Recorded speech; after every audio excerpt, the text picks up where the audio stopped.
दोस्तों, पेश है महात्मा गांधी की आत्मकथा सत्य के प्रयोग का 35वां भाग। अधिक परेशानी। ट्रेन सुबह चार्ल्स टाउन पहुंचती थी। उन दिनों चार्ल्स टाउन से जोहानिसबर्ग पहुंचने के लिए ट्रेन नहीं थी, घोड़ों की सिकरम थी और बीच में एक रात स्टैंडर्टन में रुकना पड़ता था। मेरे पास सिकरम का टिकट था। मेरे एक दिन देर से पहुंचने के कारण वो टिकट रद्द नहीं होता था। इसके सिवा अब्दुल्लाह सेठ ने सिकरम वाले के नाम चार्ल्स टाउन के पते पर तार भी कर दिया था, पर उसे तो बहाना ही खोजना था। इसलिए मुझे निरा अजनबी समझकर उसने कहा, आपका टिकट तो रद्द हो चुका है। मैंने उचित उत्तर दिया, पर टिकट रद्द होने की बात तो मुझे दूसरे ही कारण से कही गई थी। यात्री सब सिकरम के अंदर ही बैठते थे, लेकिन मैं तो कुली की गिनती में था, अजनबी दिखाई पड़ता था। इसलिए सिकरम वाले की नीयत ये थी कि मुझे गोरे यात्रियों के पास न बैठाना पड़े तो अच्छा हो। सिकरम के बाहर अर्थात कोचवान की बगल में दाएं बाएं 2 बैठकें थीं। उनमें से एक पर सिकरम कंपनी का एक गोरा मुखिया बैठता था। वो अंदर बैठा और मुझे कोचवान की बगल में बैठाया। मैं समझ गया कि ये निरा अन्याय है, अपमान है, पर मैंने इस अपमान को पी जाना उचित समझा। मैं ज़ोर ज़बरदस्ती से अंदर बैठ सकूं ऐसी स्थिति थी ही नहीं। अगर तकरार में पड़ूं तो सिकरम चली जाए और मेरा एक दिन और टूट जाए, और फिर दूसरे दिन क्या हो सो तो दैव ही जाने। इसलिए मैंने समझदारी से काम लिया और बाहर बैठ गया, पर मन में तो बहुत झुंझलाया। लगभग 3 बजे सिकरम पार्डी कोप पहुंची। अब उस गोरे मुखिया ने चाहा कि जहां मैं बैठा था वहां वो बैठे। उसे सिगरेट पीनी थी, थोड़ी हवा भी खानी होगी, इसलिए उसने एक मैला सा बोरा जो वहीं कोचवान के पास पड़ा था उठा लिया और पैर रखने के पटिए पर बिछाकर मुझे से कहा, सामी तू यहाँ बैठ, मुझे कोचवान के पास बैठना है। मैं इस अपमान को सहने में असमर्थ था, इसलिए मैंने डरते डरते उससे कहा, तुमने मुझे यहाँ बैठाया और मैंने वो अपमान सह लिया। मेरी जगह तो अंदर थी, पर तुम अंदर बैठ गए और मुझे यहाँ बैठाया। अब तुम्हें बाहर बैठने की इच्छा हुई है और सिगरेट पीनी है, इसलिए तुम मुझे अपने पैरों के पास बैठाना चाहते हो। मैं अंदर जाने को तैयार हूँ, पर तुम्हारे पैरों के पास बैठने को तैयार नहीं। मैं मुश्किल से इतना कह पाया था कि मुझ पर तमाचों की वर्षा होने लगी और वो गोरा मेरी बाह पकड़कर मुझे नीचे खींचने लगा। बैठक के पास ही पीतल के सींखचे थे। मैंने भूत की तरह उन्हें पकड़ लिया और निश्चय किया कि कलाई चाहे उखड़ जाए पर सींखचे न छोड़ूंगा। मुझ पर जो बीत रही थी उसे अंदर बैठे हुए यात्री देख रहे थे। वो गोरा मुझे गालियां दे रहा था, खींच रहा था, मार भी रहा था, पर मैं चुप था। वो बलवान था और मैं बलहीन। यात्रियों में से कईयों को दया आई और उनमें से कुछ बोल उठे, अरे भाई, उस बेचारे को वहाँ बैठा रहने दो, उसे नाहक मारो मत, उसकी बात सच है, वहाँ नहीं तो उसे हमारे पास अंदर बैठने दो। गोरे ने कहा, हरगिज़ नहीं। पर थोड़ा शर्मिंदा वो ज़रूर हुआ, अतएव उसने मुझे मारना बंद कर दिया और मेरी बाँह छोड़ दी। 2-4 गालियाँ तो ज़्यादा दी, पर एक होटेंटाट नौकर दूसरी तरफ बैठा था। उसे अपने पैरों के सामने बैठाकर खुद बाहर बैठा। यात्री अंदर बैठ गए। सीटी बजी, सिकरम चली। मेरी छाती तो धड़क ही रही थी। मुझे शक हो रहा था कि मैं जिंदा मुकाम पर पहुंच सकूंगा या नहीं। वो गोरा मेरी ओर बराबर घूरता ही रहा, अंगुली दिखाकर बड़बड़ाता रहा, याद रख, स्टैंडर्टन पहुंचने दे, फिर तुझे मज़ा चखाऊंगा। मैं तो गूंगा ही बैठा रहा और भगवान से अपनी रक्षा के लिए प्रार्थना करता रहा। रात हुई, स्टैंडर्टन पहुँचे। कई हिंदुस्तानी चेहरे दिखाई दिए। मुझे कुछ तसल्ली हुई। नीचे उतरते ही हिंदुस्तानी भाइयों ने कहा, हम आपको ईसा सेठ की दुकान पर ले जाने के लिए ही खड़े हैं।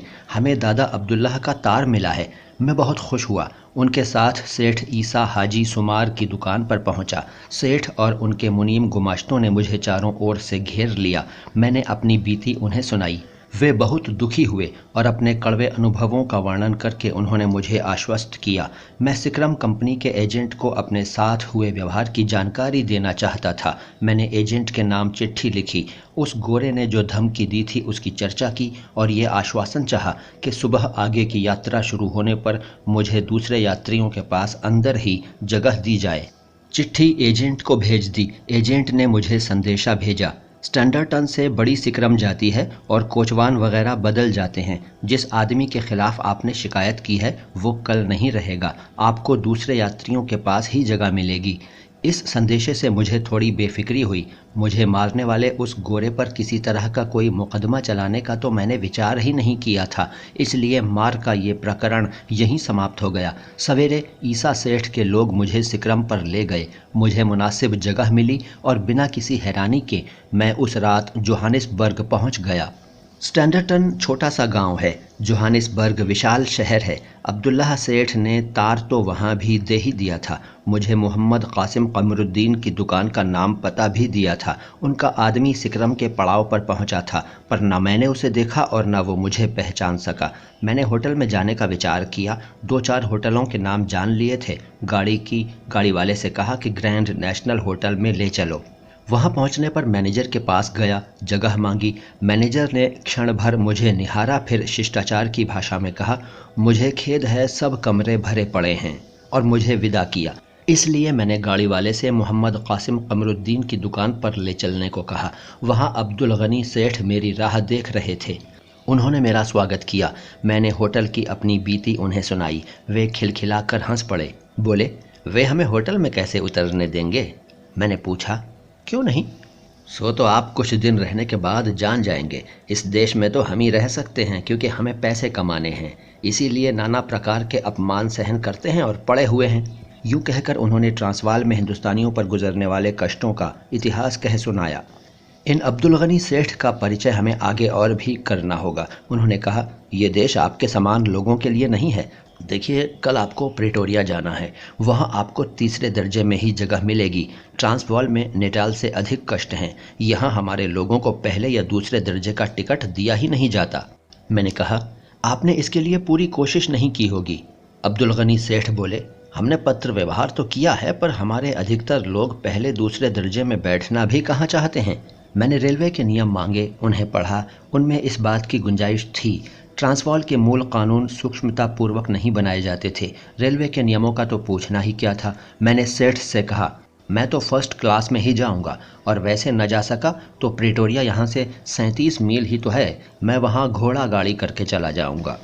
अब्दुल गनी सेठ ने उसमें लगने वाले खर्च और समय की तरफ मेरा ध्यान खींचा, पर मेरे विचार से वे सहमत हुए। मैंने स्टेशन मास्टर को पत्र भेजा। उसमें मैंने अपने बारिस्टर होने की बात लिखी। ये भी सूचित किया कि मैं हमेशा पहले दर्जे में ही सफ़र करता हूँ। प्रेटोरिया तुरंत पहुँचने की आवश्यकता की तरफ भी उनका ध्यान खींचा और उन्हें लिखा कि उनके जवाब की प्रतीक्षा करने जितना समय मेरे पास नहीं रहेगा, अतएव पत्र का जवाब पाने के लिए मैं खुद ही स्टेशन पर पहुंचूंगा और पहले दर्जे का टिकट पाने की आशा रखूंगा। इसमें मेरे मन में थोड़ा पेच था।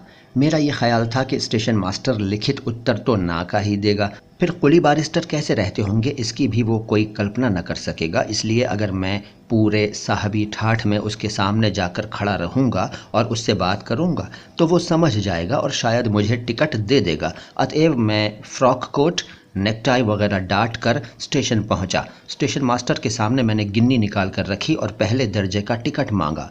उसने कहा, आपने ही मुझे चिट्ठी लिखी है? मैंने कहा, जी हाँ, यदि आप मुझे टिकट देंगे तो मैं आपका एहसान मानूंगा। मुझे आज प्रेटोरिया पहुंचना ही चाहिए। स्टेशन मास्टर हंसा, उसे दया आई। वो बोला, मैं ट्रांसवॉलर नहीं हूँ, मैं हॉलैंडर हूँ। आपकी भावना को मैं समझ सकता हूँ। आपके प्रति मेरी सहानुभूति है। मैं आपको टिकट देना चाहता हूँ, पर एक शर्त है। अगर रास्ते में गार्ड आपको उतार दे और 3रे दर्जे में बैठाए तो आप मुझे फांसीए नहीं, यानी आप रेलवे कंपनी पर दावा न कीजिए। मैं चाहता हूं कि आपकी यात्रा निर्विघ्न पूरी हो। आप सज्जन हैं, ये तो मैं देख ही सकता हूं। यूं कहकर उसने टिकट काट दिया। मैंने उसका उपकार माना और उसे निश्चिंत किया। अब्दुल गनी सेठ मुझे विदा करने आए थे। ये कौतुक देखकर वे प्रसन्न हुए। उन्हें आश्चर्य हुआ, पर मुझे चेताया, आप भली भांति प्रेटोरिया पहुंच जाएं तो समझूंगा बेड़ा पार हुआ। मुझे डर है कि गार्ड आपको पहले दर्जे में आराम से बैठने नहीं देगा, और गार्ड ने बैठने भी दिया तो यात्री नहीं बैठने देंगे। मैं तो पहले दर्जे के डिब्बे में बैठा। ट्रेन चली। जर्मिस्टन पहुंचने पर गार्ड टिकट जांचने आया।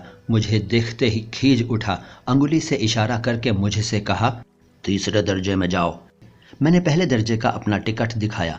उसने कहा, कोई बात नहीं, जाओ 3रे दर्जे में। इस डिब्बे में एक ही अंग्रेज यात्री था। उसने गार्ड को आड़े हाथों लिया। तुम इन भले आदमी को क्यों परेशान करते हो? देखते नहीं हो इनके पास पहले दर्जे का टिकट है, मुझे इनके बैठने से तनिक भी कष्ट नहीं है। यूं कहकर उसने मेरी तरफ देखा और कहा, आप इत्मीनान से बैठे रहिए। गार्ड बड़बड़ाया, आपको कुली के साथ बैठना है तो मेरा क्या बिगड़ता है, और चल दिया। रात करीब 8 बजे ट्रेन प्रिटोरिया पहुंची।